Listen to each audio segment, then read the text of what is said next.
Coucou les petits chats, bienvenue de bonne heure et de bonne humeur dans cette nouvelle guidance. On va aller voir avec le feu divin des archanges le message du jour. Allez, de quoi veut-on nous parler aujourd'hui?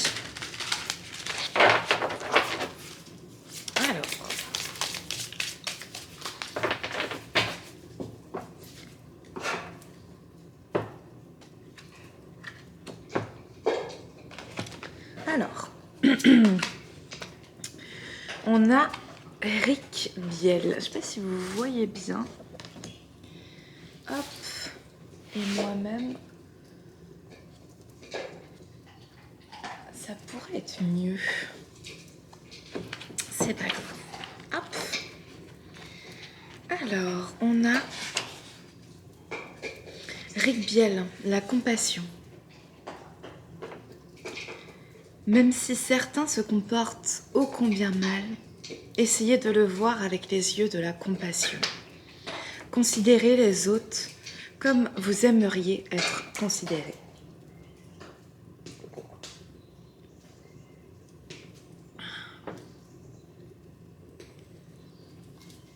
Alors, la force de la compassion.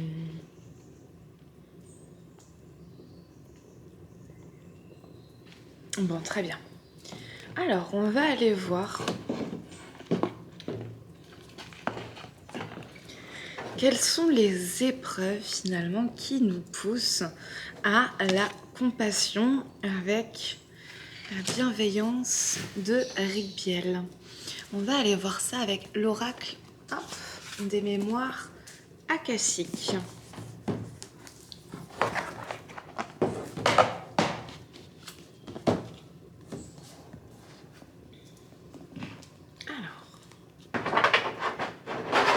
Et c'est parti pour le show. Et c'est parti, tout le monde est chaud. Et c'est parti, bouge-toi sur ce flot.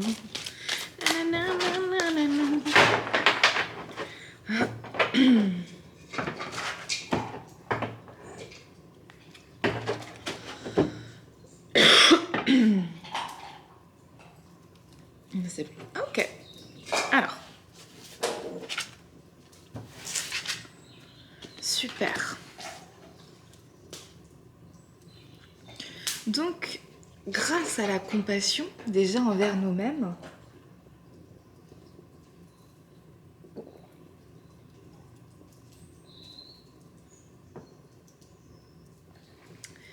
et envers les autres, il y a cette possibilité d'abandonner la douleur physique. C'est-à-dire qu'on peut ressentir au bout d'un moment une forme de lâcher-prise qui a des conséquences sur le corps physique et les douleurs qu'on peut ressentir en ayant cristallisé certaines tensions. Donc voilà, il y a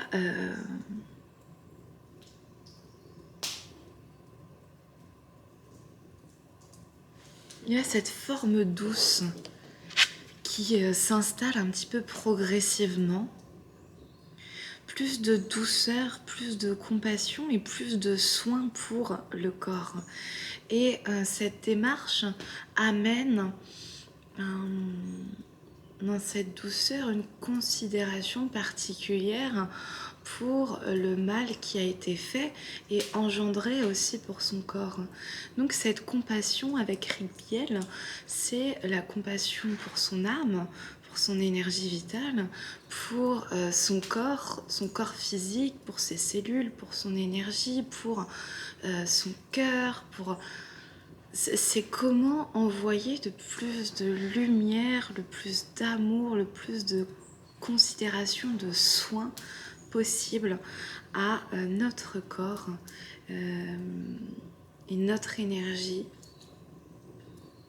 nos pensées qui vont en fait s'adoucir, s'apaiser et retrouver soit une sécurité intérieure pour certains qui a pu être perdue en réactivant certains souvenirs, soit une meilleure considération, un meilleur ancrage, une élévation qui passe par la compassion du cœur. On a la célébration, carte magnifique.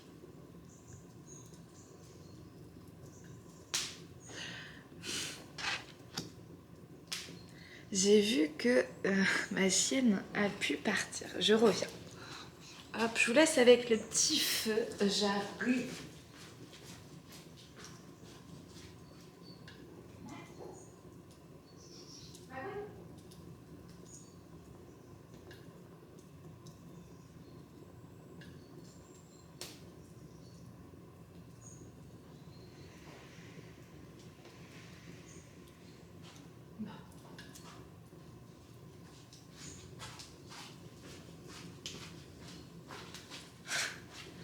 On va faire confiance à la vie et à ma chienne pour dire qu'elle va rester tranquillement dans le coin. Ah. Bon, c'est comme ça.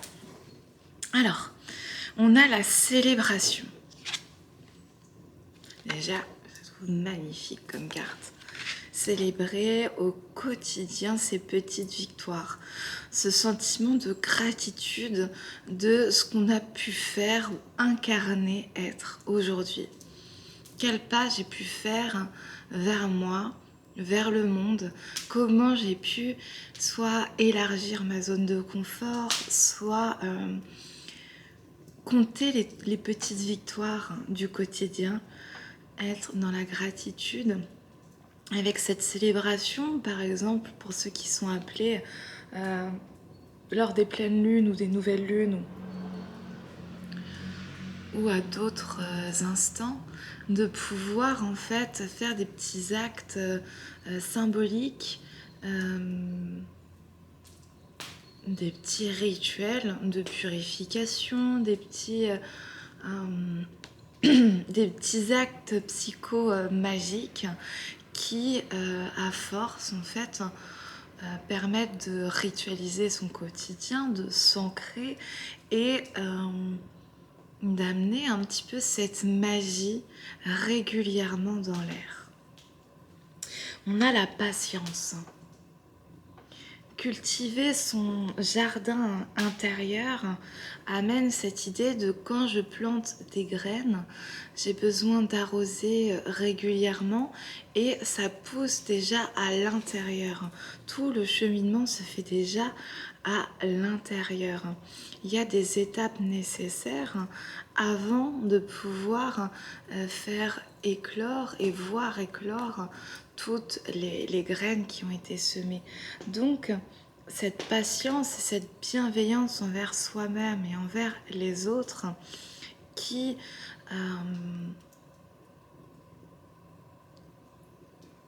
sous le regard de la compassion, ouvre son cœur à toutes les situations. Le corbeau et le renard sur un arbre perché tenaient dans son bec un fromage, et par cette odeur mal léchée, il lui tint à peu près ce langage. Ça m'a fait penser à ça. On avait de la patience aussi quand on devait apprendre par cœur ces petites comptines ou quand on est dans un apprentissage quelconque. C'est peut-être intéressant ça, pour ceux qui ont envie d'élargir sa zone de confort, faire un nouvel apprentissage qui fait vibrer, qui donne envie. Comme ça, on redevient débutant sur quelque chose. Et quand on redevient débutant sur quelque chose, on se rend compte en fait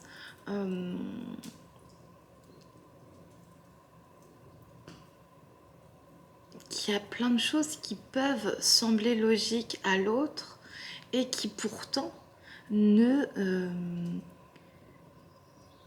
nous semble pas naturel à nous. Donc, en redevenant cet apprenti, ce débutant, eh bien, on peut de nouveau devenir humble, apprendre la compassion avec soi-même, de se tenir par la main en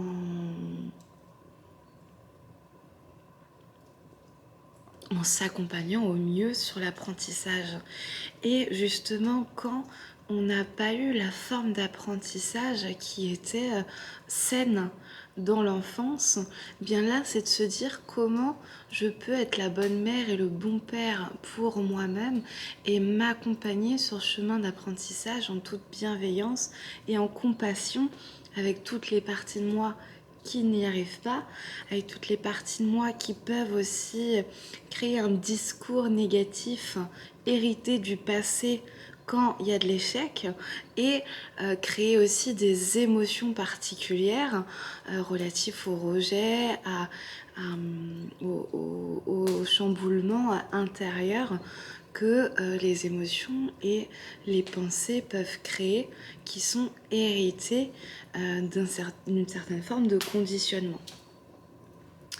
Donc, comment déconditionner un petit peu au quotidien ce qui a été hérité et qui nous irrite actuellement.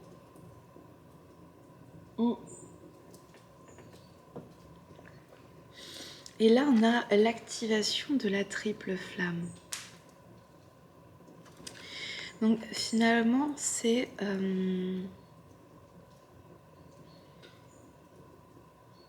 un retour du feu intérieur.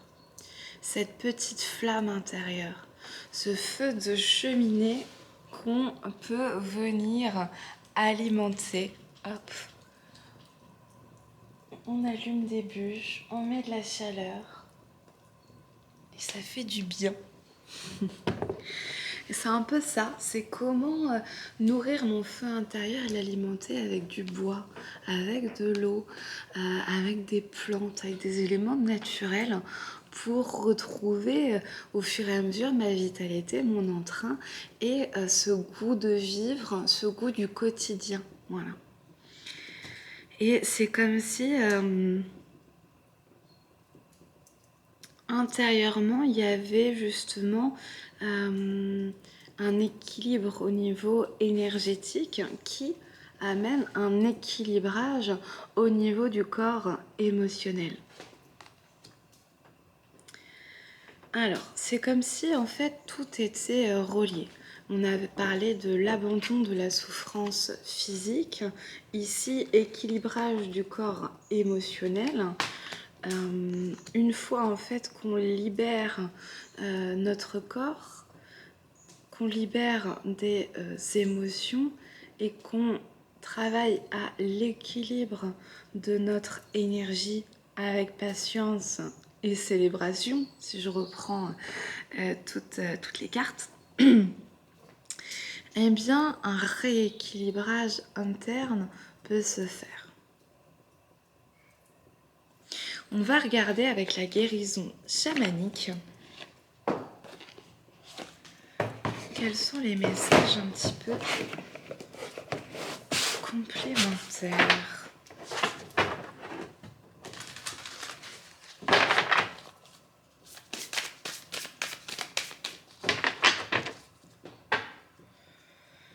Alors, on a le nouveau commencement.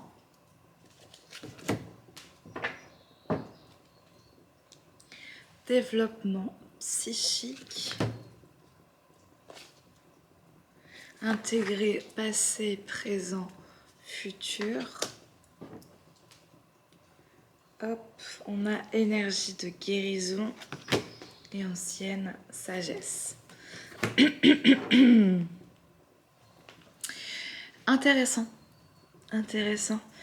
C'est comme si là, avec un nouveau cycle, un nouveau commencement, des nouvelles attitudes envers soi-même et envers les autres pour développer en fait son être intérieur psychiquement, développer en fait sa force créative, sa force mentale, sa force physique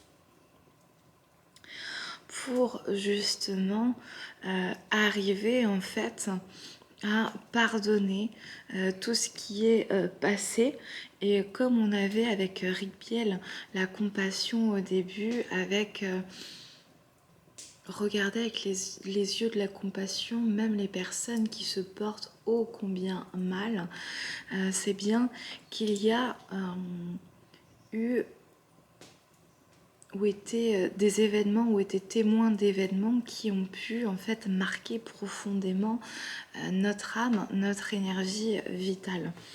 Et donc intégrer passé, présent et futur, c'est en intégrant en fait et en tournant la page sur le passé et notamment tout ce qui a pu être vécu de manière traumatique, eh bien il y a en fait une amélioration de son présent et une libération dans son futur. Toujours avec patience et persévérance pour justement amener cette guérison et ancienne sagesse, la sagesse du cœur, la sagesse des anciens, la sagesse de la nature, la sagesse de la simplicité. On va aller voir avec l'oracle des druides.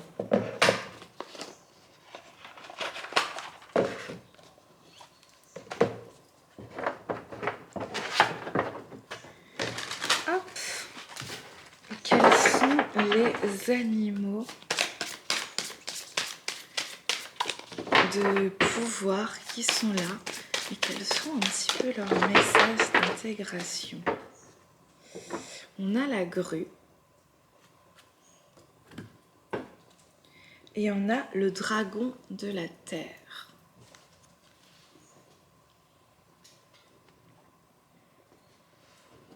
La grue et le dragon de la terre. Alors, on va aller voir au moins les caractéristiques. La grue, connaissance secrète, patience, longévité.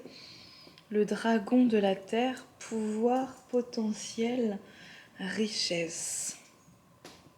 Alors, la grue, 60. Alors, la grue apporte les qualités de patience et de persévérance. Elle peut rester des heures à observer les profondeurs de l'eau jusqu'au moment où elle pique sur sa proie. Elle sait aussi se concentrer sans se laisser distraire, ce qui la rend apte à nous guider dans le monde des profondeurs, au moment de la mort ou dans nos voyages d'exploration intérieure. La grue symbolise également la science, la connaissance des mystères, représentée dans la tradition druidique par l'alphabet ogamique, dont l'apprentissage permet de lire le livre de la nature. Connaissance secrète, patience, longévité.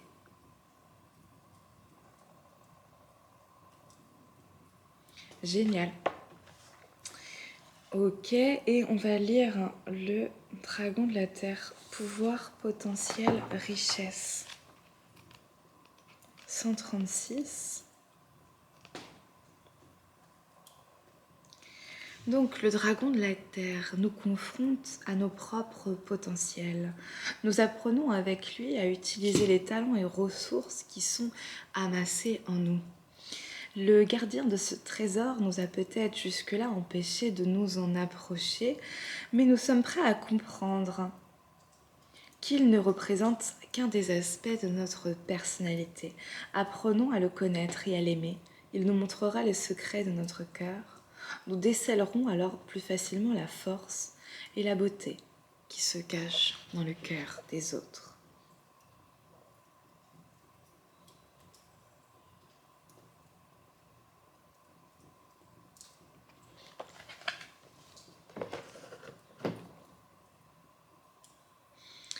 C'est intéressant parce que là, on a une forme de conclusion, de continuité avec les messages.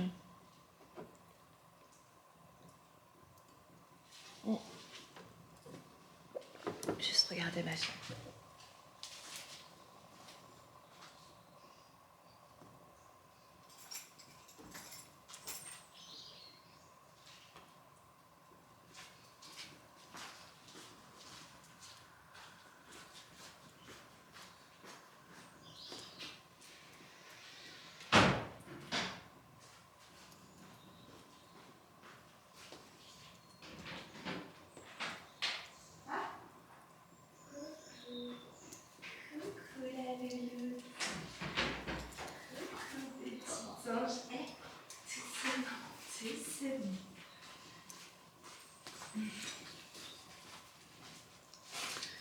Alors, super. Donc, on a déjà cette première partie de guidance finalement qui, dans sa toute bienveillance, nous invite à ouvrir notre cœur en étant dans cette douceur de la patience, de la persévérance pour arriver à un chemin de pardon et à une découverte intérieure et dans ce chemin de guérison, à la découverte des trésors perdus. Là, on a les trésors ici qui sont bien gardés là par le dragon de la terre. Et à première vue, ça donne pas envie de s'y frotter. Et finalement, ils sont où? Il est où le bouquin? Il est où? Il est où? Il est où le bouquin? Il est où? Pouvoir, potentiel, richesse, 536. Il y avait ça. On nous confronte à notre propre potentiel, les talents et les ressources qui sont amassés en nous. Le gardien de ce trésor nous a peut-être jusque-là empêchés de nous en approcher, mais nous sommes prêts à comprendre qu'il ne représente qu'un des aspects de notre personnalité. Apprenons à le connaître et à l'aimer, nous montrera les secrets de notre cœur. Nous décèlerons alors plus facilement la force et la beauté qui se cachent dans le cœur des autres. Ça parle de toutes nos limitations. On avait en fait justement un potentiel de développement au niveau de la psyché, psychiquement parlant. On avait cette idée de douleur physique et cette idée d'émotion pour aller vers cette guérison. Et en fait, quand on arrive petit à petit à se délester de certaines fausses croyances limitantes, de se délester de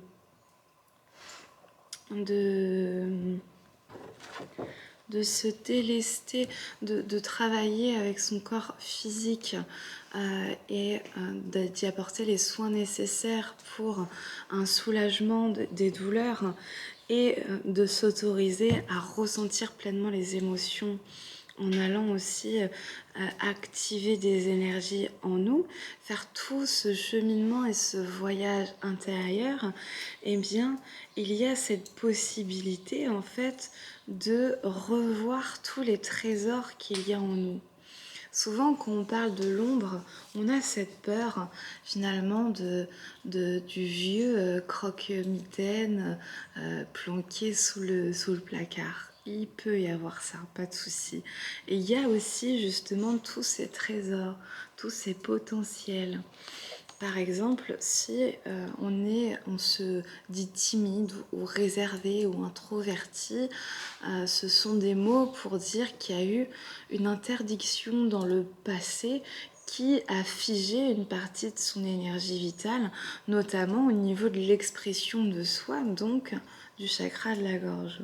Donc je n'ose plus m'exprimer d'une manière aussi libre, aussi décontractée, et l'origine se trouve peut-être dans l'enfance, dans l'adolescence, jeune adulte, au travail, une humiliation, certaines choses qui ont pu en fait couper la parole par honte, par incertitude et appuyer sur une mésestime de soi, créer un manque de confiance qui resserre en fait le chakra de la gorge et l'expression saine de soi-même.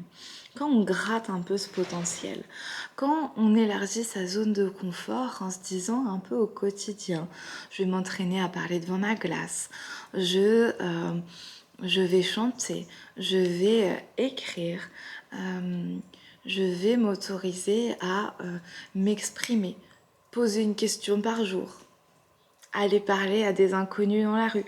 Peu importe quelle forme d'exercice on peut créer comme ça. Et si c'est sous forme de jeu, c'est encore mieux. Au moins, il y a un petit côté fun en plus pour justement se dire, tiens, je sais que j'aimerais en fait arriver à une expression plus claire de moi-même. Tiens, comment au quotidien je peux m'exercer pour arriver finalement à me sentir plus libre dans mes propos, dans mes mots, dans mon corps, dans mon expression et réapprendre, réhabiliter finalement cette parole. Donc il y a tout ce cheminement qui est hyper intéressant. Hop, je range un petit peu tout ça. Hop, et puis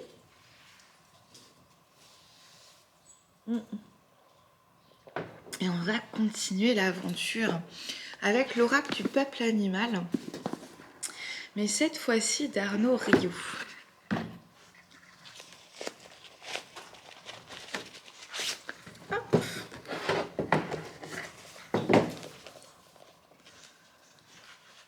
Qui m'avait dédicacé. Alors, à la beauté de ta résilience, à ta guérison, avec mon affection, Arnaud Rioux. Magnifique. Alors, on va aller voir alors cette beauté de la résilience sous message. Et moi, je vois que ma chienne fait des conneries. Elle est en sécurité. Ah, l'escargot. Pourquoi je rigole? C'est marrant, j'avais fait justement le stage deuxième niveau avec Arnaud Rioux et on avait... l'escargot était l'animal totem. L'escargot donc porte sa maison sur son dos. C'est le deuxième animal le plus lent du monde, après le paresseux. Et pour autant, c'est la théorie des petits pas, du petit colibri, d'aborder sa petite goutte d'eau.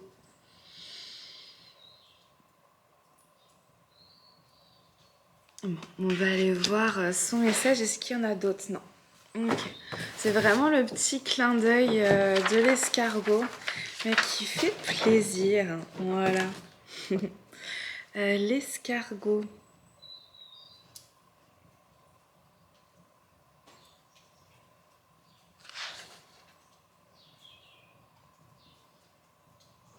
« 50.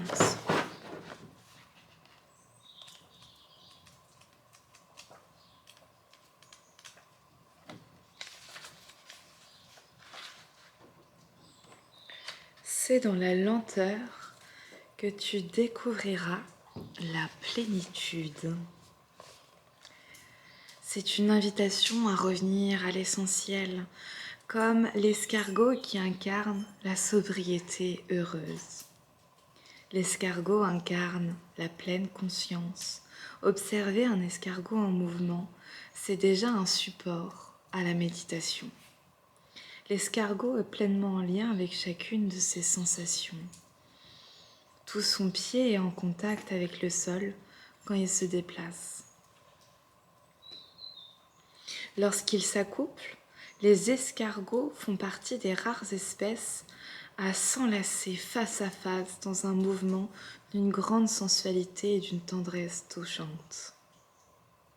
L'escargot vous invite à revenir à l'essentiel, à prendre du recul quant à vos biens matériels. Qu'emportez-vous avec vous lorsque vous partez en voyage? Voyagez-vous léger? Et qu'est-ce qui vous manque quand vous êtes en déplacement? Qu'est-ce qui vous sécurise, vous nourrit, vous apaise, vous distrait? De quel objet, personne, êtes-vous dépendant?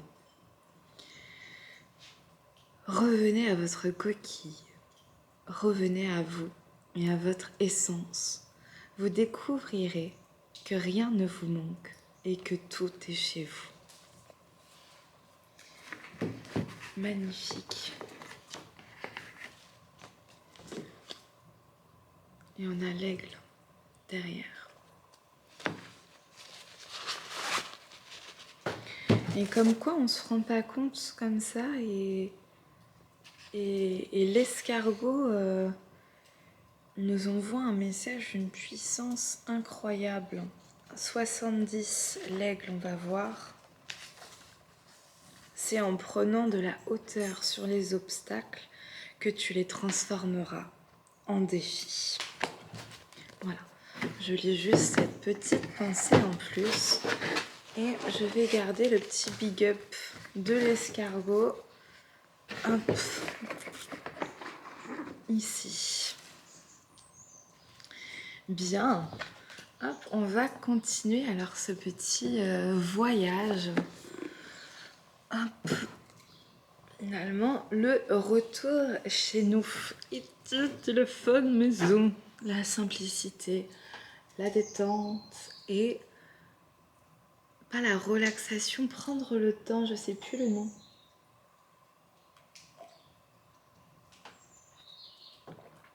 Ce qu'il disait, mais prendre le temps. On ne m'a pas laissé le temps de te dire tout ce que je t'aime et tout ce que tu me demandes. On devrait toujours dire avant l'importance que les gens prennent tant qu'il est encore temps. Mais tu ne m'as pas laissé le temps. Laissez le temps. On va aller voir avec le tarot de la lune et des étoiles. Continuer un petit peu ce voyage à travers nous-mêmes, notre inconscient, à travers nos besoins, notre félicité.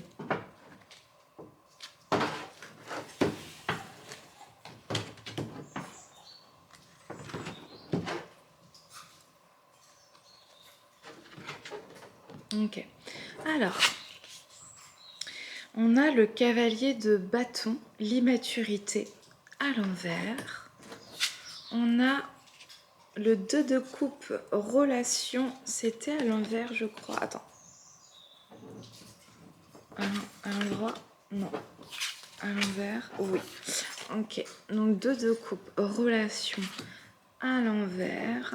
9 de bâton, les peurs sur le côté.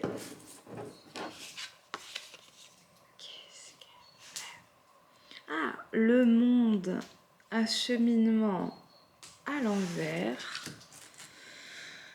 Alors, on va déjà décrypter cette première ligne qui est lourde de sens.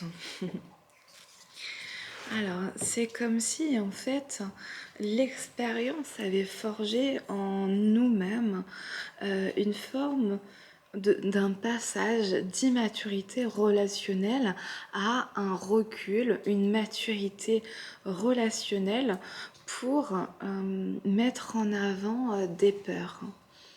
Peur de l'engagement, peur de l'accouchement, j'entends pour certains, peur de l'attachement, peur de perdre ses repères, peur de l'indépendance, ou justement cette perte d'autonomie. En tout cas, peur de la trahison, peur de la perte, l'abandon.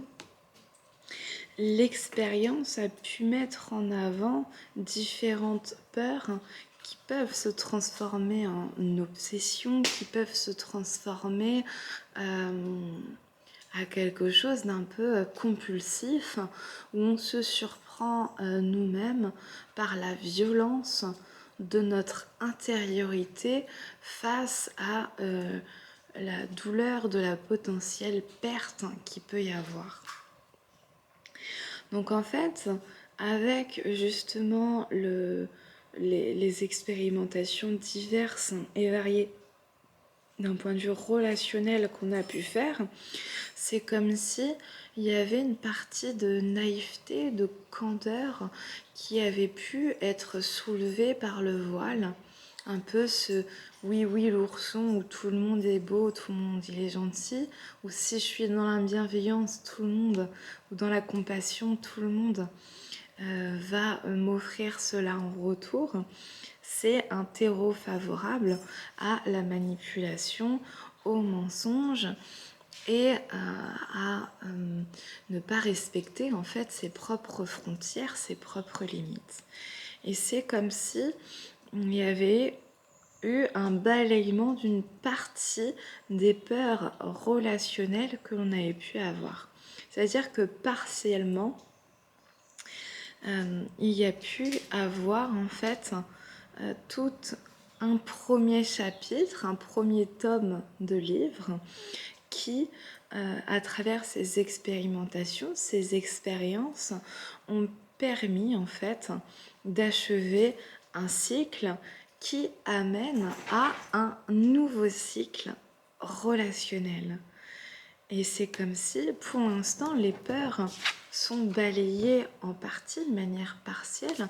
Ça reste sur le côté et ce n'est pas encore achevé. La roue n'est pas encore complète. Donc, on va dire, il y a un cycle relationnel qui est achevé, qui donne une nouvelle perspective sur un nouveau cycle, un nouveau schéma relationnel qui prend naissance avec cette deuxième ligne prometteuse où on a le traumatisme avec le 9 d'épée à l'envers, on a le 10 d'épée et les conclusions à l'envers, on a le roi de coupe bien à l'endroit, soutien, on a le 3 de denier, effervescence à l'envers, et pour finir, nous avons le soleil. Je veux du soleil. Sous le soleil de Mexico.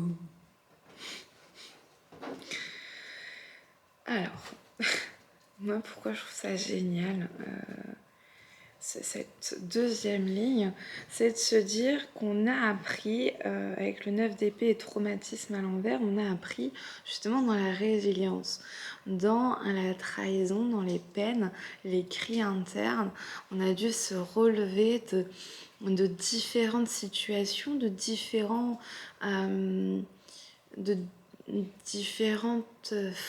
personnes. En gros, on a répété des schémas qui pouvaient finalement nous autodétruire. Ça a créé en fait des cristallisations énergétiques, émotionnelles de pensée, où on a cru finalement 9 d'épée, on va au 10 d'épée à l'envers, lassitude, on n'en peut plus, on est fatigué, on est épuisé, on est éreinté, on n'y croit plus, on n'a plus de force et finalement on n'en veut plus de ces relations. Il y a du rejet, il y a de la colère, il y a de la frustration de se dire à quoi bon si c'est pour me faire souffrir autant. À quoi bon si finalement le résultat est le même à chaque fois. Donc on a en fait achevé ce cycle de déception où on revivait en fait un pattern familial, transgénérationnel qui amenait en fait à vivre énormément de souffrance.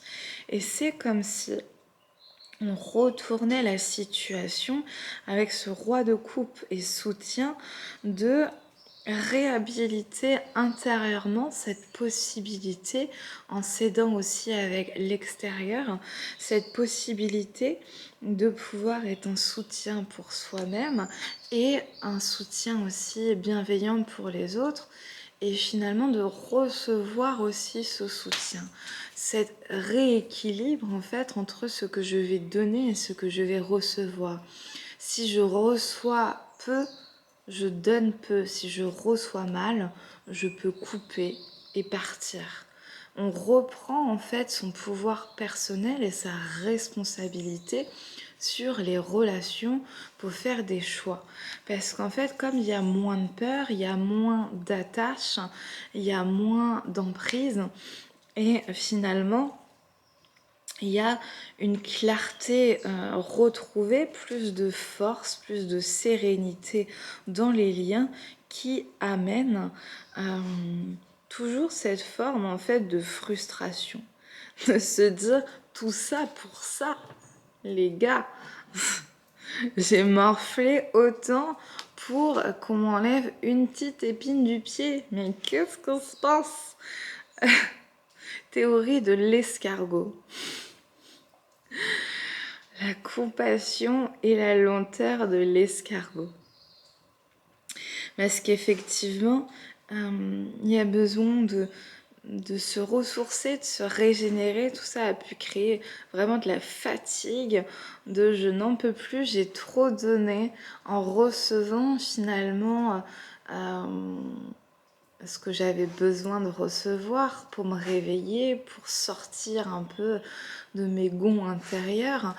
Et néanmoins, même si c'est ça qui va faire chercher ce potentiel en moi et trouver ces trésors, si on revoit l'image du dragon de la terre, c'est finalement en pouvant dire à ce dragon: t'es bien mignon, t'es bien gentil, t'es un bon gardien, merci, et dans le même temps, je vais quand même prendre les trésors qui m'appartiennent. Il faut avoir un sacré courage, un sacré toupet de se tenir comme ça, dans une posture calme, sûre de soi, devant ce gros dragon de la terre, et se dire: bon, je prends, et si t'es pas content, mon gars, c'est pareil. et, et en fait, c'est justement comment avoir cette bienveillance en soi, pour soi, aider aussi des autres et avec les autres, pour justement devenir son propre temple compassionnel et son propre soutien interne pour escalader finalement les montagnes qu'il y a à traverser. On voit un petit peu la lune et les étoiles.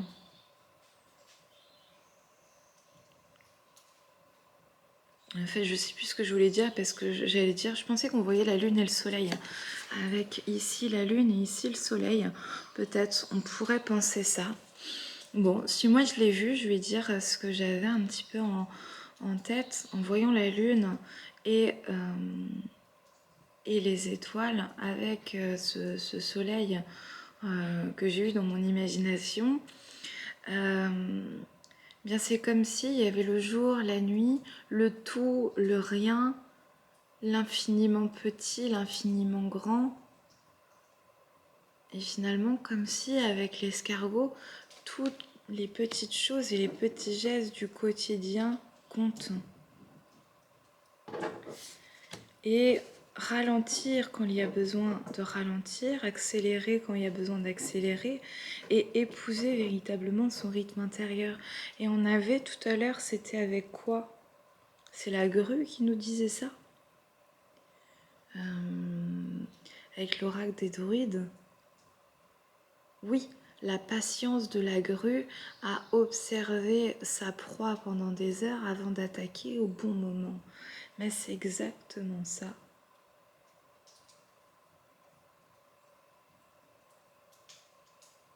Ce silence, cette observation, et quand on voit la lune à plusieurs reprises, moi je dirais que de l'inconscient, de notre inconscient, de l'inconscient collectif, pour arriver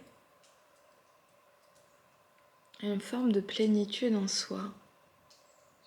Parce que là, il y a toujours en fait vibré un petit peu de l'insatisfaction par rapport à ce qui a été donné et reçu.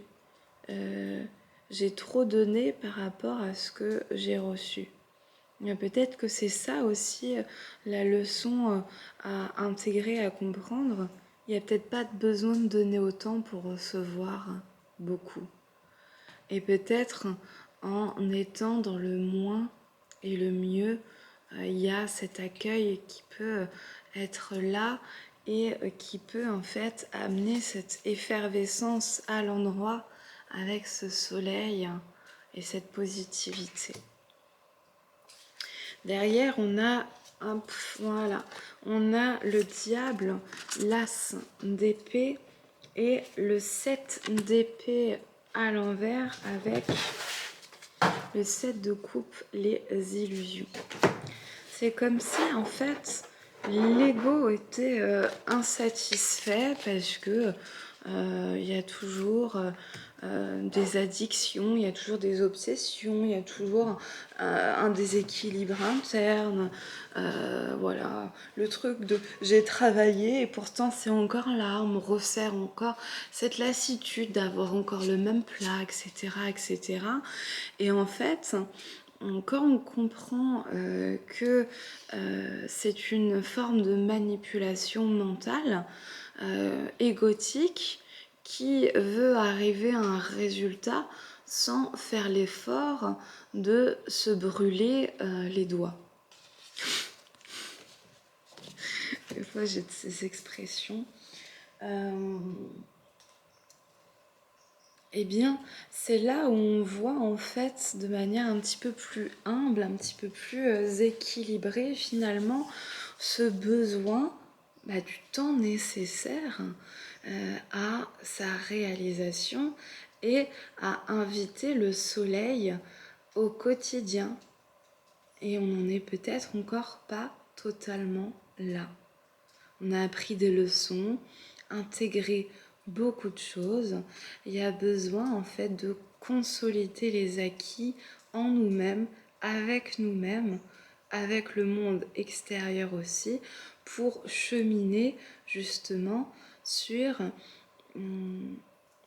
sa relation avec soi-même et balayer encore devant notre porte les propres peurs finalement qui nous empêchent d'être pleinement nous-mêmes et qui font encore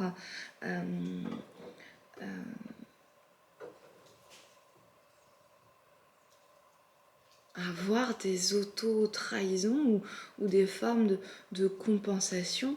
Et c'est ok. Est-ce que je peux aussi lâcher prise sur cette forme de résultat et accueillir ce qui est tranquille au rythme où c'est, et puis de se dire avec l'équilibrage du corps émotionnel qu'on avait tout à l'heure, finalement quand j'aurai apaisé aussi les émotions qui ont besoin d'être apaisées, quand j'aurai libéré un petit peu tout ce processus, eh bien il y aura en fait une nouvelle compréhension, une nouvelle sagesse et donc aussi une nouvelle sécurité et soleil intérieur. Laissons entrer le soleil, laissez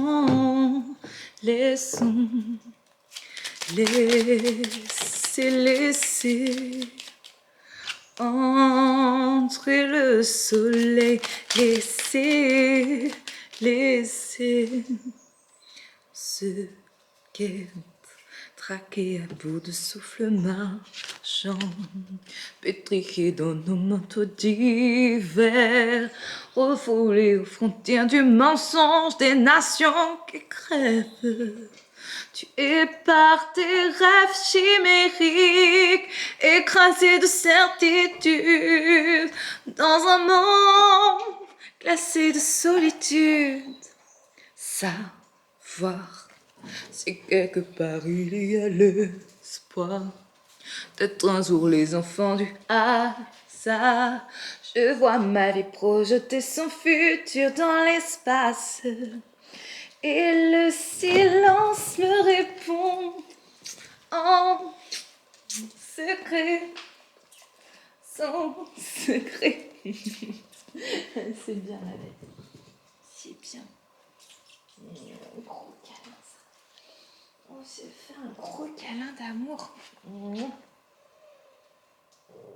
Qu'est-ce que tu sens bon, toi.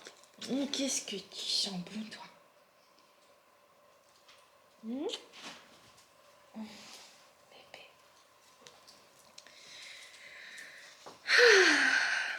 Alors, on va terminer tranquille avec le petit oracle des sagesses amérindiennes. Et ça sera la première partie de cette vidéo. La deuxième va suivre. Ce sera un peu dans cette continuité en fait d'apprendre à prendre le temps. Et hop, comme ça me donne mon titre. Je vais le noter tout de suite parce que si je note pas, des fois, j'oublie. Hop. Donne-moi le temps d'apprendre ce qu'il faut apprendre. Donne-moi le temps d'avancer comme je le ressens.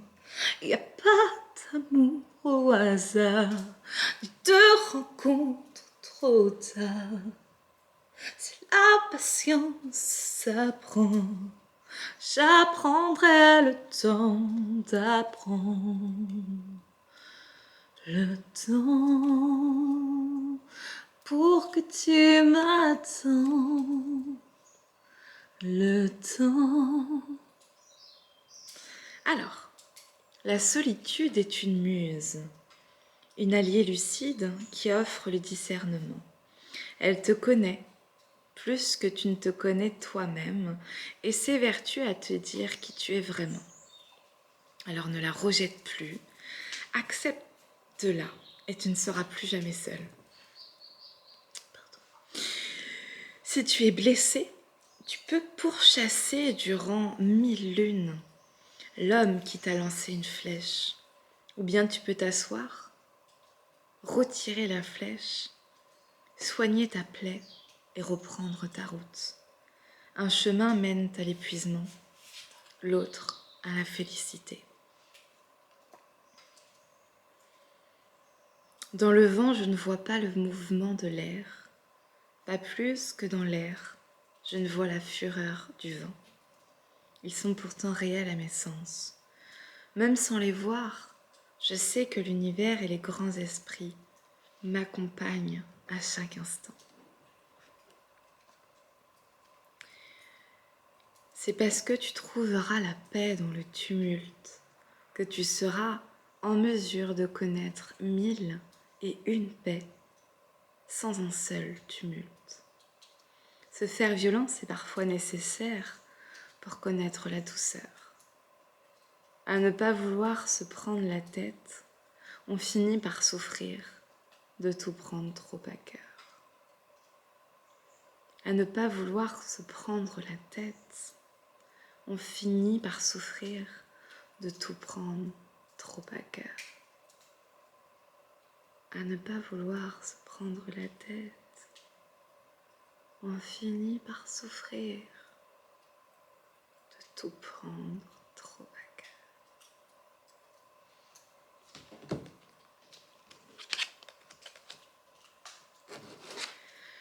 C'était Laure dans, je sais plus le nom que j'ai donné, Lotus de brume. Même sous la brume du jour, la célébration de cette renaissance de l'ombre, de la boue, des orages, des nuages. Célébrons cette vitalité. À bientôt, merci pour votre écoute. Bisous.